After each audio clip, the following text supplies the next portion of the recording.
What's up, everyone? It's your boy Kazwatari, aka Swatarix, aka... No, I said it already. I'm sorry. Boys? I have my first beer already. All right. And we have Callum, the Smithy. We're on the good stuff. Yes. From the Everyday Eternal podcast, live here in Lyon, France, at the MTGOnes 10th anniversary legacy tournament. 126 players showed up. 7 rounds of Swiss. We're getting closer to the end of the Swiss. So this is the winning in section, the winning for the winning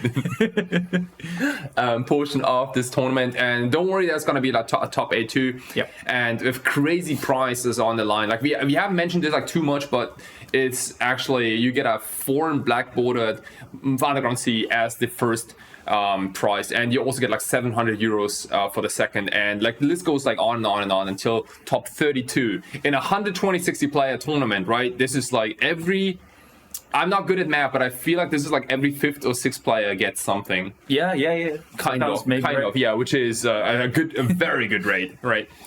So I'm not good at math either. Yeah, and this is our feature match for the 6th round, and man, we're off. Dude, this is like the first Stompy deck today. Yeah, we've had a great mix. We've seen like a lot of combo. We've seen right. I think we've been kind of like looking to try and avoid the kind of the reanimators and Nadus, because either they're going to be in the top 8, we'll sit there and stuff. But I'm going to be honest. I asked for isolated system thinking he was playing Death and Taxes. But hey, that's cool. I mean, close enough. But as you said, this is our first Stompy matchup. This is our very first Stompy matchup. And they are interesting. Like, it's a lot of removal these decks play. Right. So it should be a really cool thing. Like, Moon Stompy mirrors can be a bit here and there, but Boros Initiative is very different, really. Like, you know, they play the soul lands and they play fast mana, of course. But they play, like, Source of Plowshares and Solitudes and stuff. Right. So... Anyway, fantastic start from isolated system here. Fable is just the absolute nuts you want in the mirror. Into Broadside Bombardiers, this card is pretty good. Tell us about Broadside Bombardiers. Interesting. Yeah, it's probably like one of the most busted 3 drops printed last year as a creature. So much so that it gets plowed immediely. Yeah, very good choice. Yeah. So I don't have to explain what the card does because it's already off the table. All right. I mean, this is like, yeah, you just have to kill it. It does so much damage. But like the initiative deck would love to remove that Goblin Shaman token as well. It cannot be understated. Like Fable, you just accept that it's going to be like a 2-for-1 very often. Sometimes it's right. 1. But like, especially with a 2 Ancient Tomb start, you really want to take them off colored mana with the Goblin Shaman. But yeah, you need to get rid of that. The Broadside Bombardiers, but I said the system follows up with a second Broadside Bombardiers off the treasure token made by the Goblin Shaman. So there's another one. This Ancient Tomb card. This Ancient Tomb card pretty good. It's pretty good. Pretty good. Yeah. Like, so in this game already, I said the system has played 9 mana worth of spells. Louise has played one and has 2 mana now. It's stuff. Oh, this is okay. So he plays this. Like, look, Chaos Adventurer.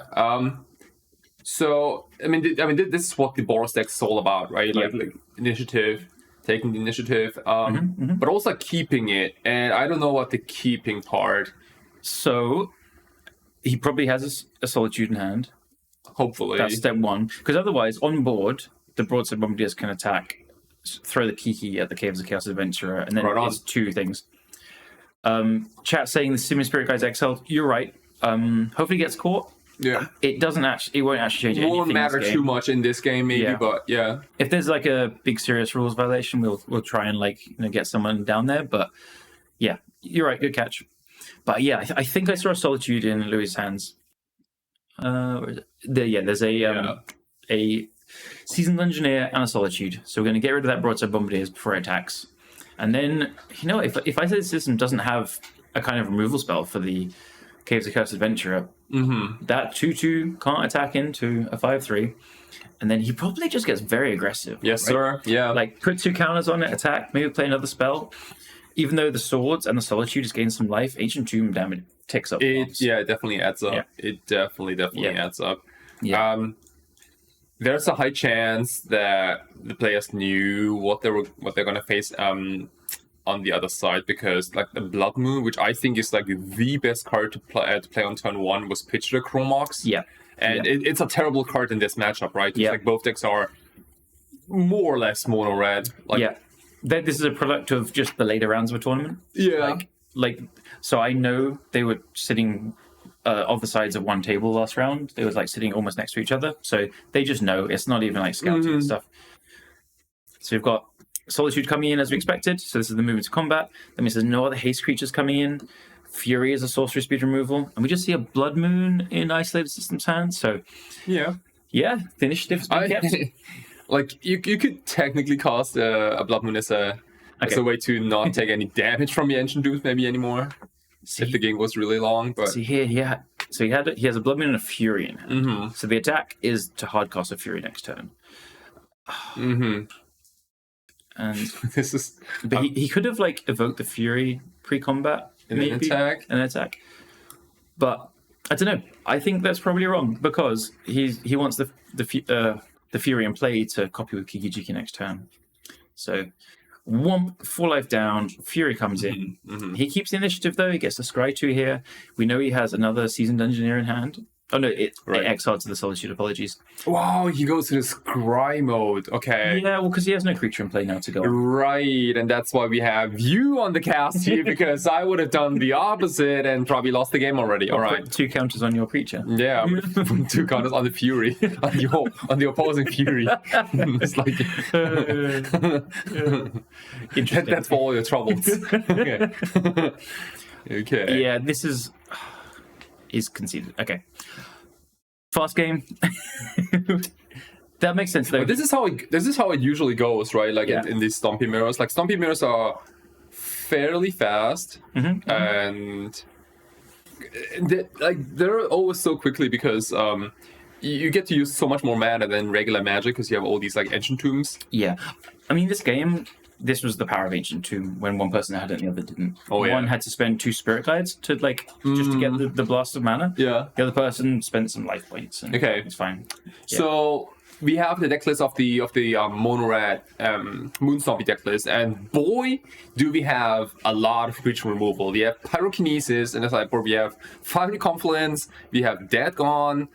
We're not going to talk about the other cards because they don't really do much, but Pyrokinesis is the big one, I think. Fantastic. But so is Dead Gone. Like, Dead Gone is kind of crazy too. Dead Gone's good. Like, it's a shock to kill the Broadside Bombardiers, which is really relevant. The Gone can bounce a huge creature, but Pyrokinesis is especially good because 4 damage, like Fury, to kill the Seasoned Engineer, all the Caves of Chaos Adventurer. But also, especially against Broadside Bombardiers, the instant speed of it is so relevant. So often the Broadside Bombardiers gets its value on the first turn hits play and stuff. You go in, kill a big creature on the other side. Here, the Pyrokinesis can be a huge blowout, because they both play Fable as well, so you can kill like the Goblin Shaman token and the Flip Fable, or a Broadside Bombardiers and the token. Pyrokinesis is going to be a big one. I think, we're probably looking to bring in 2 Pyrokinesis, which is the sideboard, and 3 Dead Guns, and then probably just cutting Chalices, right? Oh yeah, Chalices. I was looking at the Blood Moon too. Yeah, but the thing is, the Chalice has literally no text on it. It turns off swords actually. So there's 8 Blood Moons, 4 Magus, 4 Blood Moon, and then 4 Chalices, and they're all bad. You want them all out of there, but you only have 5 cards to bring in. The rest of the cards in the sideboard are like Pyroblasts and Leylines. You definitely don't want. So I would get rid of the Chalices, like the Moons. You can still pitch them, right? You can still pitch the Moons. They pitched a Fury and Chrome Mox. The Maguses are 2/2s. I know it sounds dumb, but like, you know what? In this matchup, you want creatures. Sometimes it is enough, yeah. The other thing is the initiative deck plays 4 Theolingas and it plays Source of Plowshares, and white mana can be turned off. Like as soon as the initiative hits, then you can go and get basic planes, but like, it has a chance of being disruptive. At the same time, Chalice turning off swords could be quite big, but I don't think initiative cares that much. So I think the Moons being able to pitch to Mox. So what happens if you like keep all the Moon effects, but you play Chalice on 0? Can you like reliably cut off white mana? Because I feel like if the Boros deck doesn't have any white mana, then they can still play Caves of Chaos Adventure, and the initiative gets a basic, so you get the planes. Oh shit! Yeah. Right. Okay. So maybe mana denial is just not what you want to do. You maybe just want to. Yeah. Stomp. We got chat chiming in. Great job by you two at the commentating. Thank you so much. Great pairing. One guy is a great player known for his success with a combo deck, and he is also an artist. And the other one is Kai. And he's saying, Chaos mentioned can get the play-ins. Look, Kai, I'm sorry. Yeah. Okay. All right. I think, so game one was very, very clear of like how these things go. I mean, very interesting. Ancient Tomb is just the best card in the mirror. Dude, if Fury as well. If you put like both decks at the table and like let us guess who's favored, I would bet that Boros Initiative was like favored because it doesn't have as many dead cards. It doesn't have any moon effects, that are kind of bad. Yeah, but it has like Fulfillingas and actual removal, like sorts of plowshares and stuff. But I feel like the red deck is just so like Initiative. You're right; it has less dead cards and maybe more removal as well, which is like what the matchup's about. But it's built to try and play 4-drops as soon as possible, which is way like more less reliable. The red Stompy deck is built to play 3 drops and 3 drops turn 1. So like you have Promoxes and Semi-Spirit Guides rather than like Lotus Petals and stuff. It's a wee one. Yeah, the power level of Initiative is higher, and the card quality is probably a little bit higher, but based on the matchup, the red Stompy is just very, very consistent. Okay. Yeah. Okay. Here we see. We'll see what the players will do here. Yeah, Thomas is also saying mulligans are huge in this matchup. That makes sense because, like, a Simian Spirit Guide can be such a bad card or such a good card in this matchup. There's a lot of card disadvantage for tempo and power and like explosiveness. Again, we're seeing like Solitude, amazing card in the matchup. But on a mulligan to 6, and if you don't have like Soul Land, it can be tough. But this looks like we're doing the Stompy thing as well. So Archon of Emeria pitched, and we are seeing an Archon. Another Archon, okay. Archon is fantastic in this matchup. It's really bad, turn 2 onwards, I think. But to stop the Chrome Moxes, the Soul Lands coming in tapped, it really slows things down. If he can follow up with an Initiative creature, that's huge. Because like even the Fury, that's your 1 spell turn per turn. So Archon, like, better. It looks like it's better against combo, but I think, on the play in this matchup, it's fantastic. Louis is going to need other stuff as well, though, because a 2/3 flying is not going to get there enough. So, yeah. The Tomb coming in tapped, and this is the Chrome Mox, 1 spell per turn. The 1 spell. Yeah, like, look, I mean, imagine it wasn't the Archon, then this is like the perfect start for Red Stompy as well. Yeah, totally. Yeah, if Louis has an Initiative creature, I know there's a plateau in hand as well, so there's the potential to play an Initiative creature next turn, and that's huge because Isolated System then needs to remove that. If there's a Fury, that's the spell per turn. You could have 2 Furies and go like get rid of the Archon, and then you can play another spell. But yeah, really thinking what's pitch here. There's a Sundering Eruption, a Fable, a Pyroglyph. And he's looking to pitch the Pyroglyph because the Sundering Eruption is like mana 4, I guess. It's a land. Comes by tapped, but yeah. So so there's a Broadside Bombardiers, a Simian Spirit Guide, and a Plateau. So I guess he probably just plays the Broadside Bombardiers off the Simian Spirit Guide and attacks with 4. I think keeping the city around. It hurts a little bit to sacrifice the city.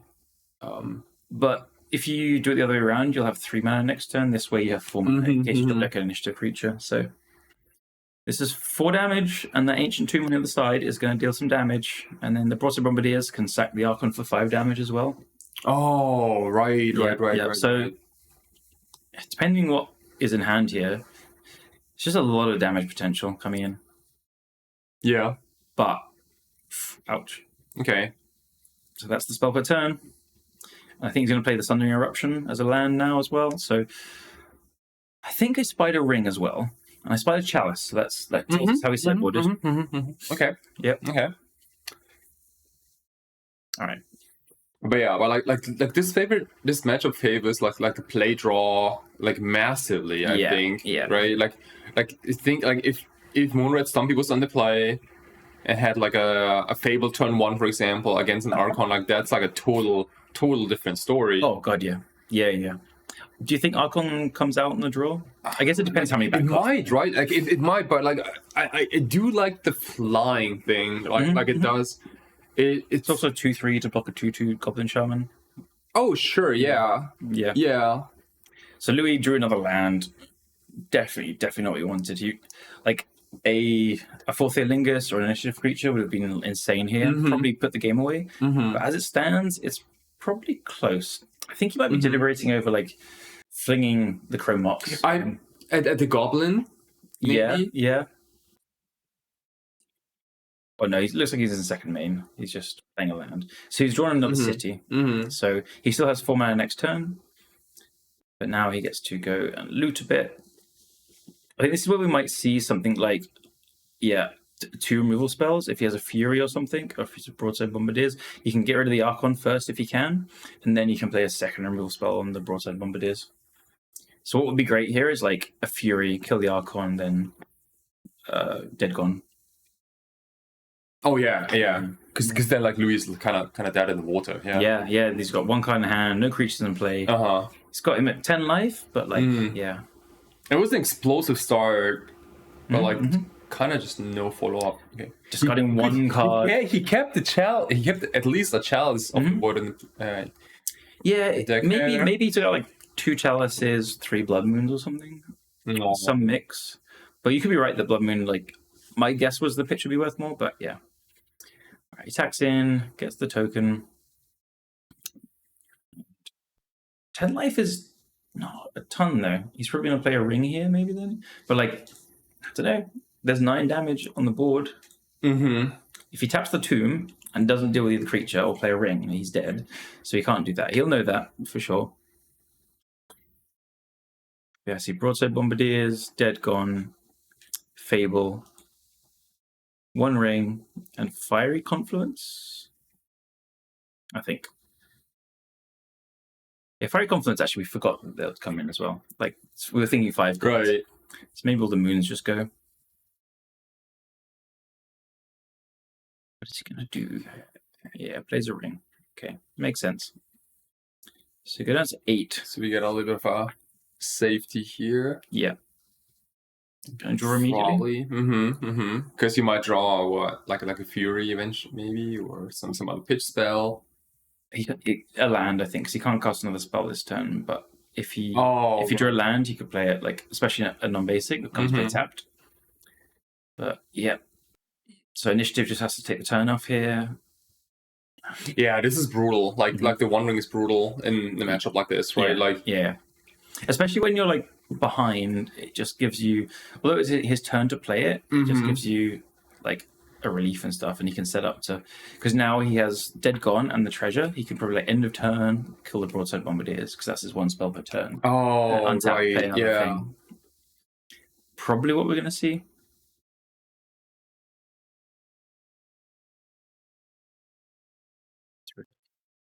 Full mana. Okay. All right. Okay, this is the first initiative creature in the game. Really strong. Really good. Kind of what Louis needed the whole time, I think. Absolutely. I think if you had it any turn before this, it's just GG. Now. Okay, this is an actual game now. I think this might put him ahead, like the advantage bar goes slightly to Louis, I think. Because, the ring is going to knock him down to 7.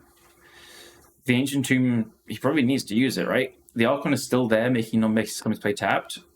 I think Isolacism has probably too much to deal with. He needs to draw... I was going to throw the Chrome Mox at the Goblin as well. I love this.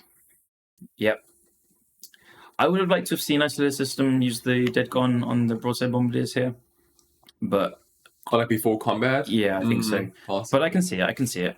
Because he has 4 mana for next turn if anything else is drawn. But I guess the plan is, like, you need to kill the Archon anyway to like multi-spell this turn, so you need to like Fury it and then Dead Gone the Broadside Bombardiers and then kill the Seasoned Dungeoneer as well. I think the 1 ring is going to need to draw 2 Furies. Easy. Or Pyrokinesis as well. Let's see what we get. Seeming Spirit Guide and Fiery Confluence. Fiery Confluence looking pretty bad. What do you think? Yeah. Doesn't really line up with the power toughness of creatures.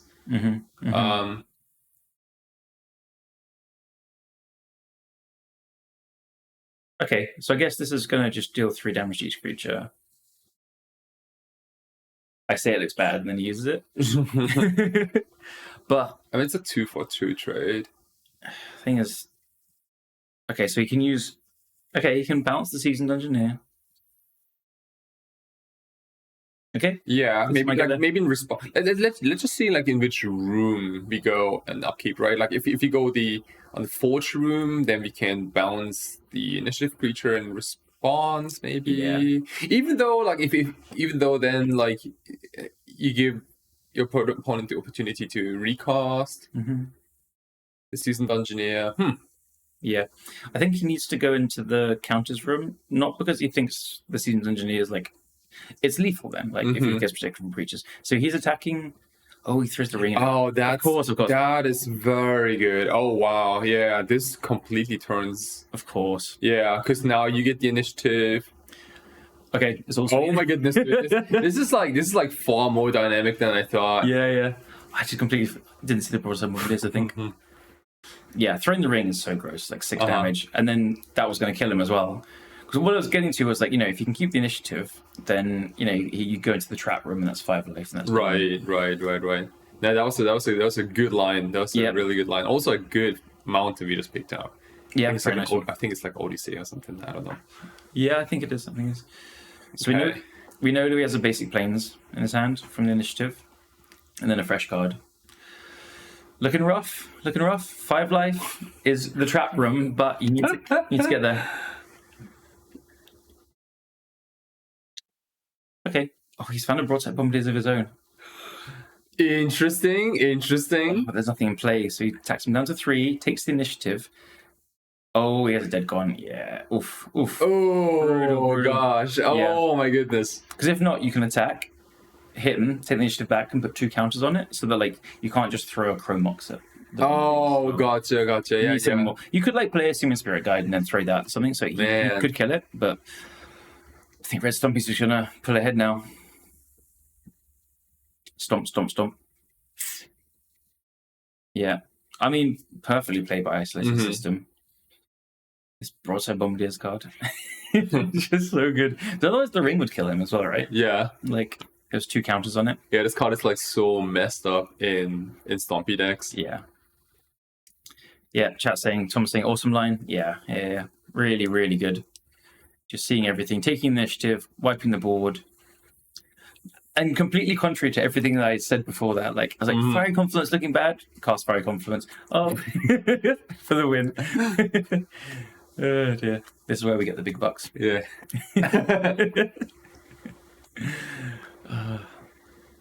I think, this is kind of what's seeing the consistency come in as well. Like, Archon was great for a couple of turns, but like, all of Red Stompy's threats are just good. They're not as like strong as a fast initiative creature in isolation, but they, you just can cast them so much easier and stuff, and they all do what they say. Whereas the initiative creatures are like, if you're on the play, you play it early, it's going to snowball and completely wreck them. Like, again, any of those earlier turns, if Louis drew one, it's probably GG. Yeah. But instead, Jasper, classic commentator vibes. Yep.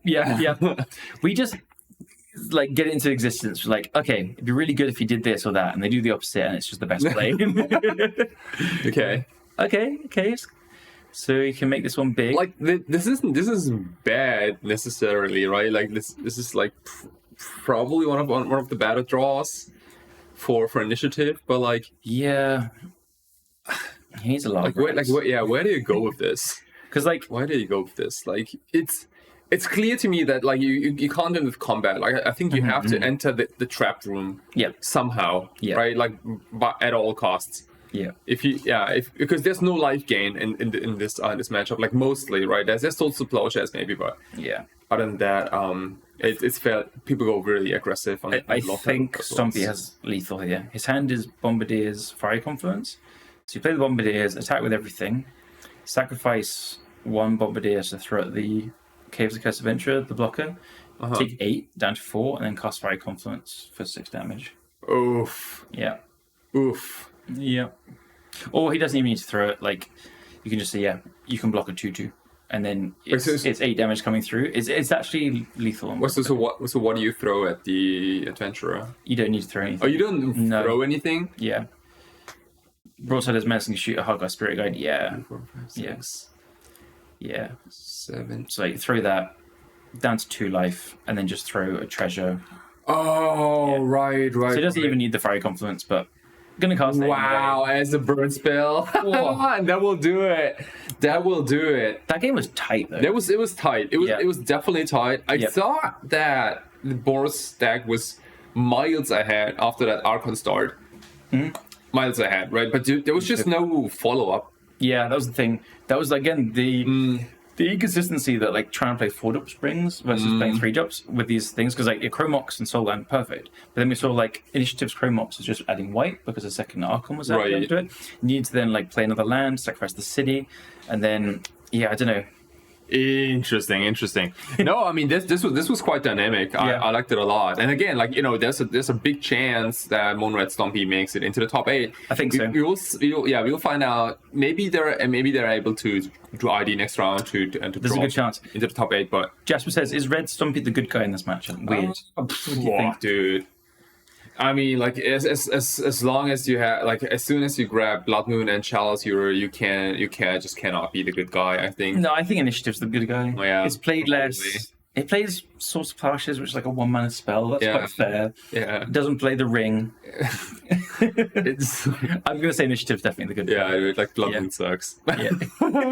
Says the unaggressive player. But man, maybe this maybe the Moon Stompy player gets the chance for an FPB Underground Sea, because that's on the line for the first place at this tournament, right? So prizes all the way up to top 32 in this 126 player tournament, 7 rounds of Swiss. Next round's going to be the final round, and then we have a Swiss top 8. No, not a Swiss top 8. Swiss top 8, yeah. Swiss top 8. So we get the train up in Switzerland. Yeah. And top 8 then.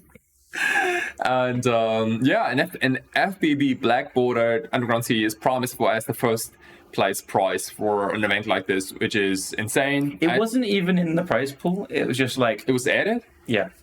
Dude, they're insane. Yeah. Dude, they're gonna go bankrupt. This is the 10th anniversary, but this might also be the last tournament.